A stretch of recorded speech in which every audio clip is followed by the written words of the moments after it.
Get ready.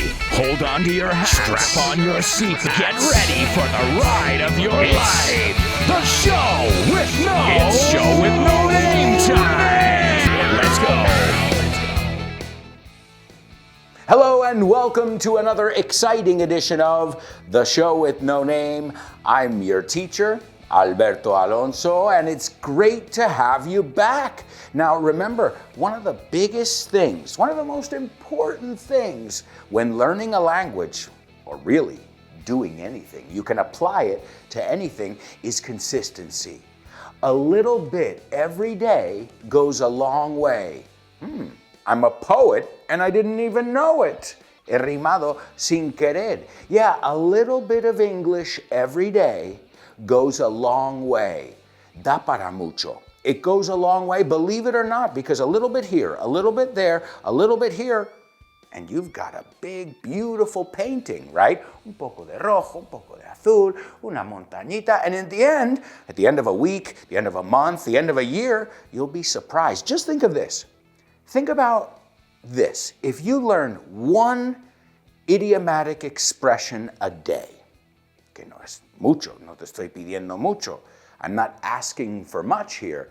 If you learn one idiomatic expression a day, how many expressions will you know by the end of the year? You guessed it, 365.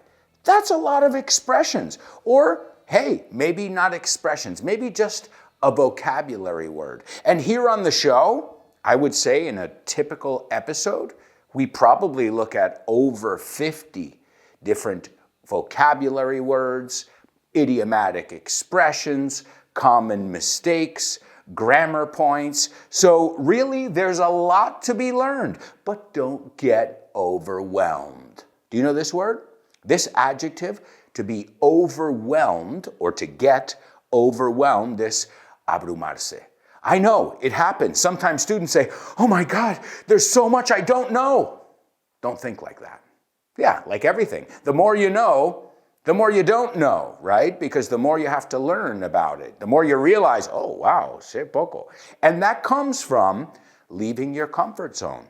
But if you never leave your comfort zone, if you just say, yes, thank you, I'm 47, my name's Alberto, and you never leave that comfort zone, how do you expect to have a conversation with someone on the subway in London, or the tube, as they call it? Or how do you expect to be able to chat with your waiter, el camarero, next time you're in New York or traveling around the United States? And let me tell you something.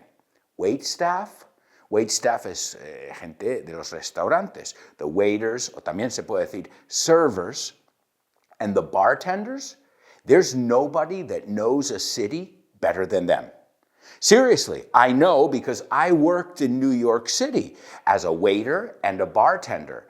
And when people were nice to me, right? When people tipped me, me dieron buena propina, they were really nice to me, I would give them all kinds of insider tips. Tips son consejos, también se puede decir pointers. Mira, más vocabulario. Tips or pointers. And insider is de alguien que sabe, right? Not the ones that come in the guidebook or TripAdvisor. Those are the ones anybody can take a look at. I'm talking about the ones that only people who live in that city and work in that city know. And the only way to get those insider tips is by striking up a conversation. Del contexto, seguro que has adivinado que to strike up a conversation es entablar una conversación. So, let's take a look at a little challenge. As always, you've got a lot of challenges in each show. I've got 3 examples for you right now, and only one is correct. So listen carefully, and we'll see if you can figure it out. A, I'd rather not watch TV. We don't say to see TV, we say to watch TV. So A, I'd rather not, que el I'd es una contracción de I would, ¿ok? Pero otra vez, cuando contraemos, suena más natural. Es lo que hacemos nosotros. I'd rather not watch TV. Does that sound correct? How about B? I'd rather not to watch TV. B. I'd rather not to watch TV is B. Or perhaps C sounds correct to you. I'd don't rather to watch TV. C is I'd don't rather to watch TV. Y otra vez el I would lo contraemos. ¿Por qué? Porque es más natural y porque muchos españoles dicen I wool. Y wool es lana. O sea, quita la L de esa palabra, no la D, wood. De hecho, suena como madera, right? I would buy wood for the fire, but I don't have any money, right? Leña o madera. All right, I've given you some time. Which one's correct? Did you say A? Oh, good.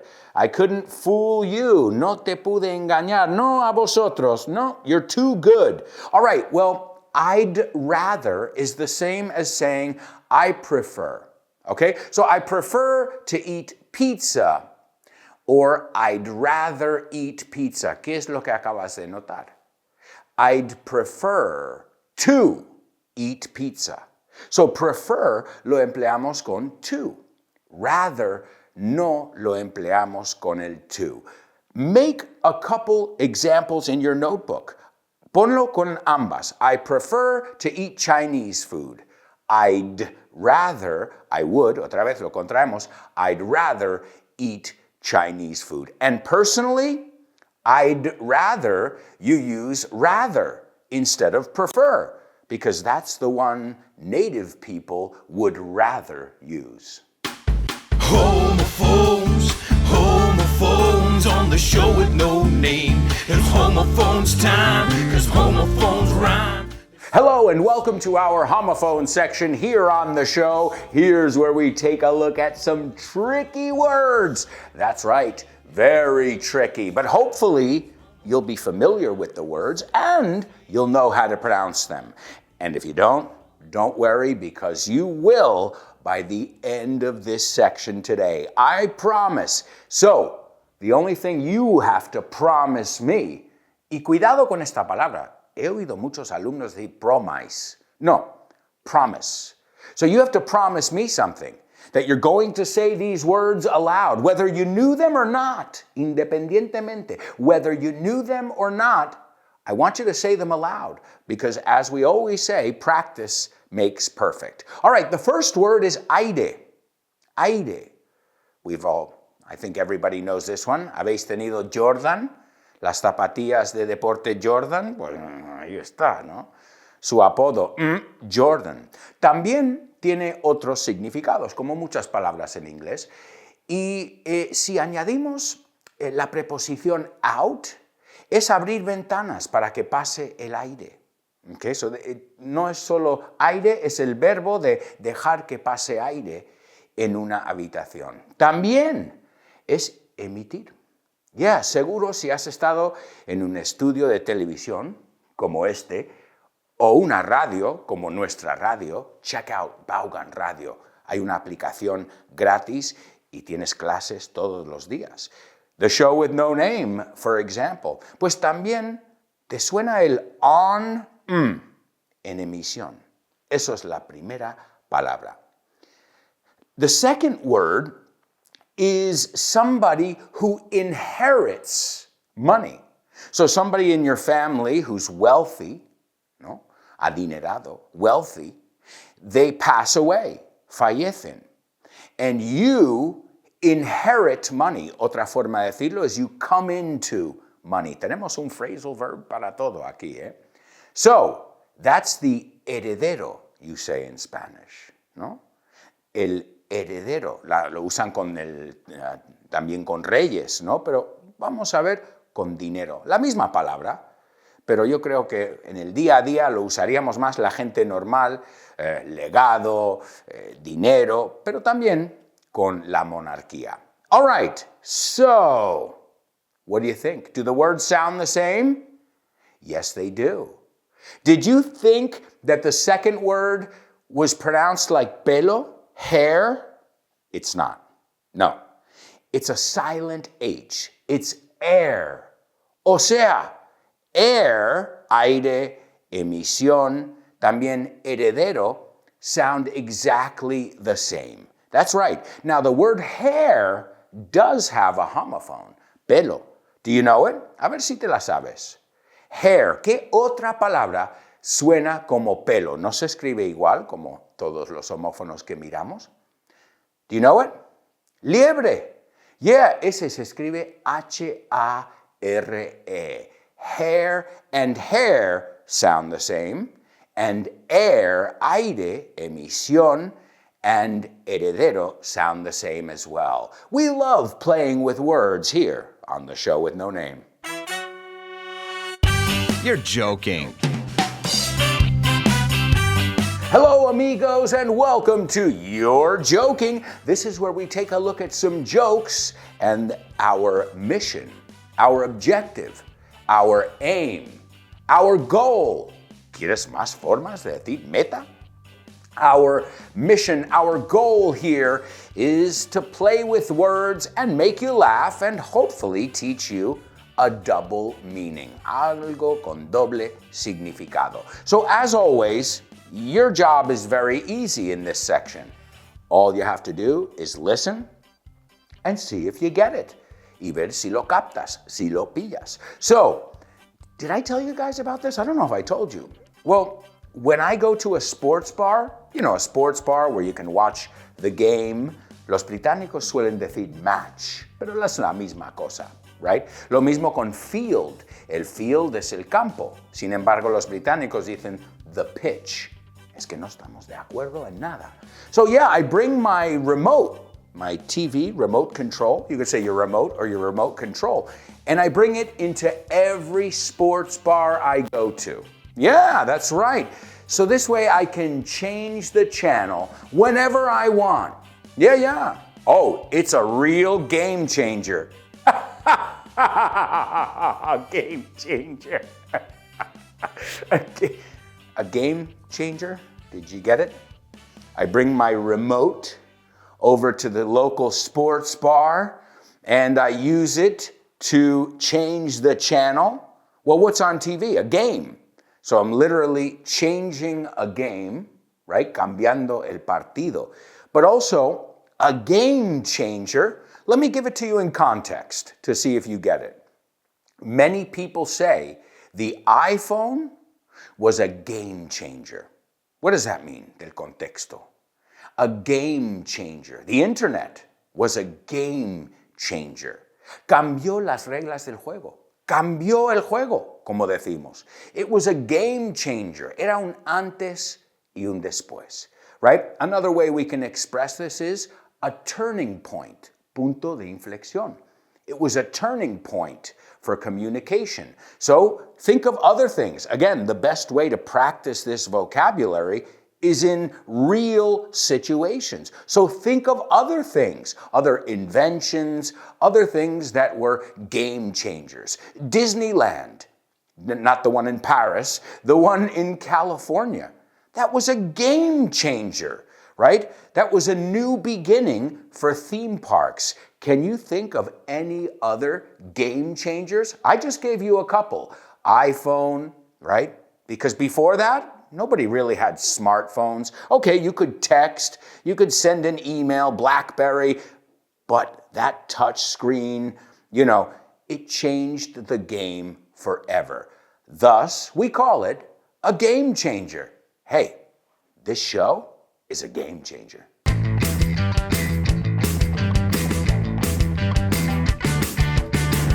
Video killed the radio star. Video killed the radio star. Hey, amigos. I remember that. That was the first song that ever aired, to air, estar en emisión, that ever aired on MTV. That's when they used to play music. I don't think MTV plays music videos anymore. They just have shows like Jersey Shore, Pregnant at 15. I don't know what happened. It was a revolutionary idea. It was a game changer. And then they changed everything. That's weird. And they even had a program called Remote Control. That's where Adam Sandler started. If you watch old episodes of the the game show, el juego televisivo, remote control, you can see a very, very young Adam Sandler. So where did TV start? Well, like with many inventions, there were many people.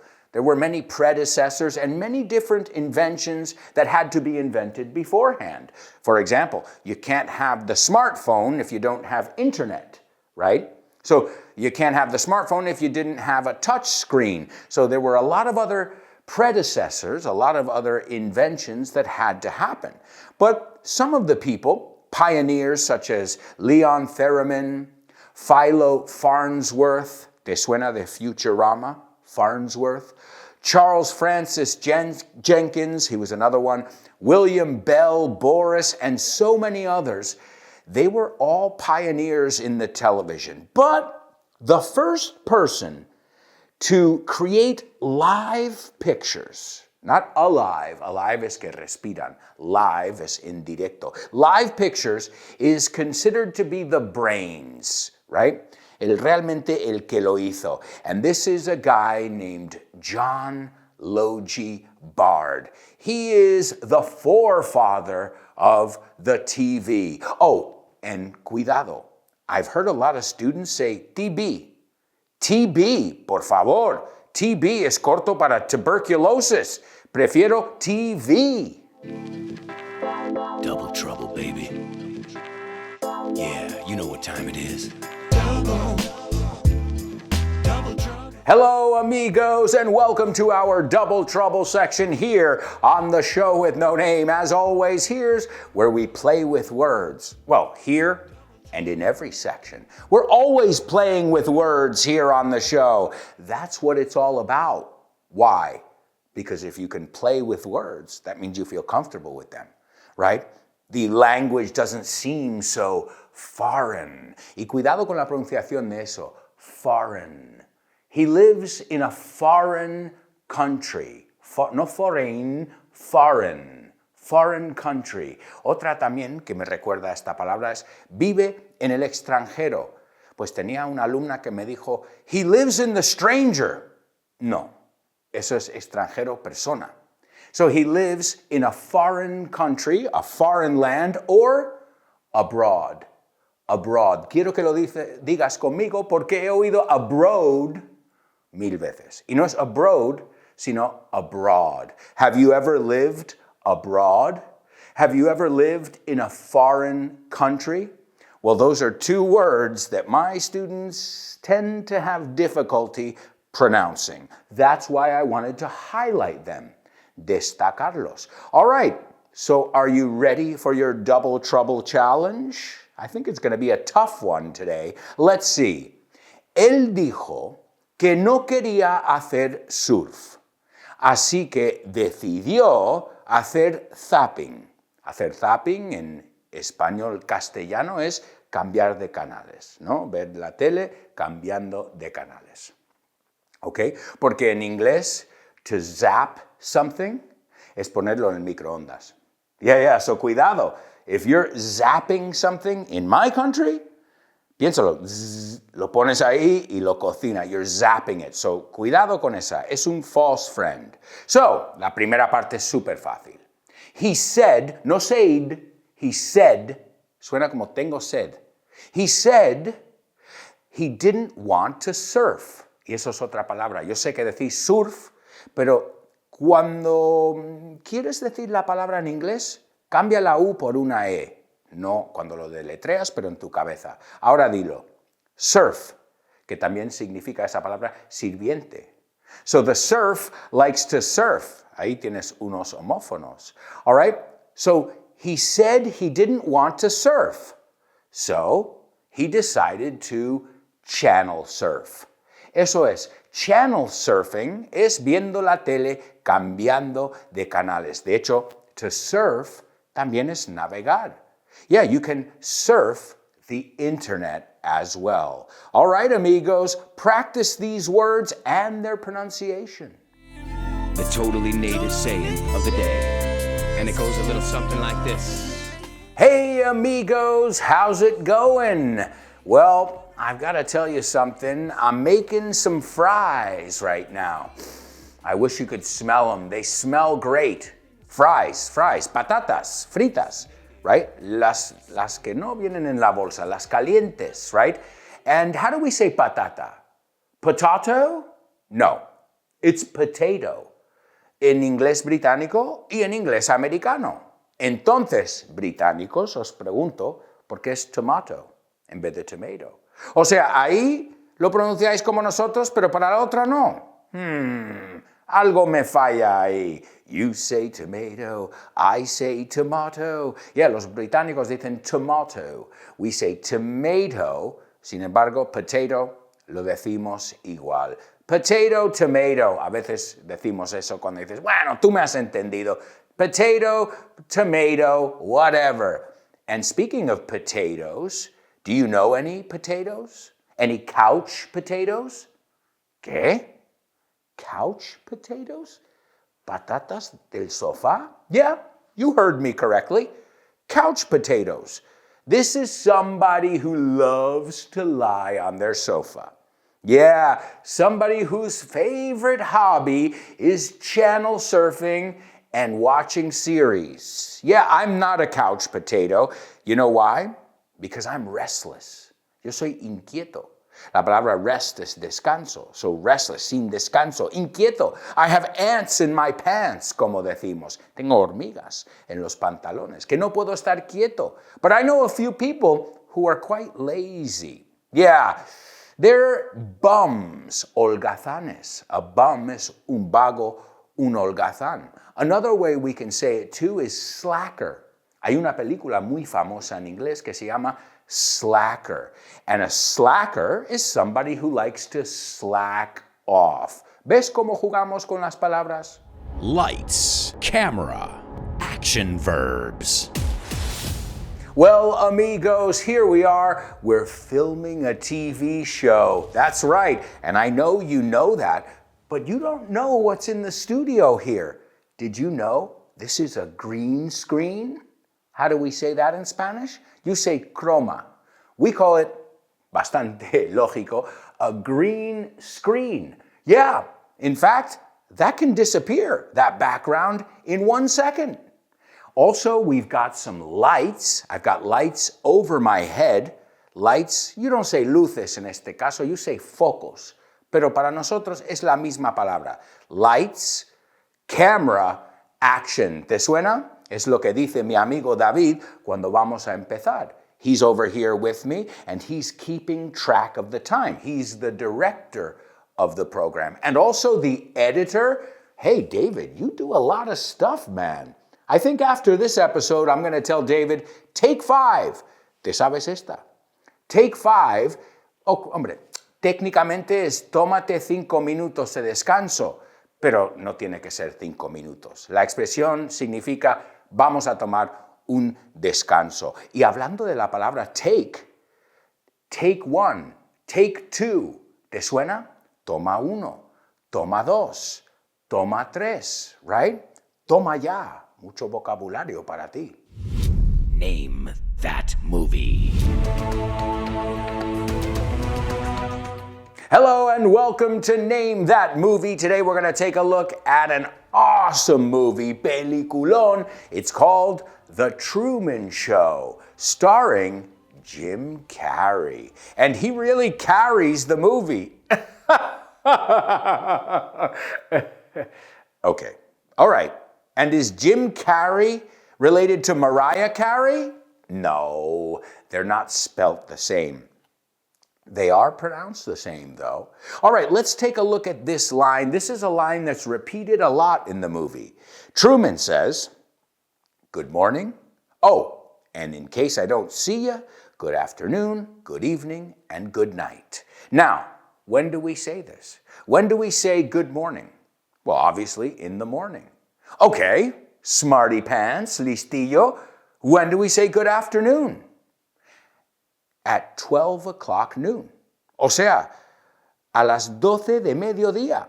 It's 12 o'clock noon, right? And what about good evening? Well, good evening is after work. And good night? Right before you go to bed. Don't mix them up, because I know in Spain you say good morning until 2 p.m. It's time for the multiple choice challenge. Hello and welcome to our multiple choice challenge. I've got 3 examples for you, but only one is correct. Let's see if you know which one it is. A, would you mind tell me where the museum is? A, would you mind tell me where the museum is? What about B? Would you mind to tell me where the museum is? ¿Te suena mejor esa? La B. Would you mind to tell me where the museum is? Y fijaos en la pronunciación. Museum. Museum. Hay un sonido z ahí por medio. And C. Would you mind telling me where the museum is? Otra vez. Would you mind telling me where the museum is? Which one of those is correct?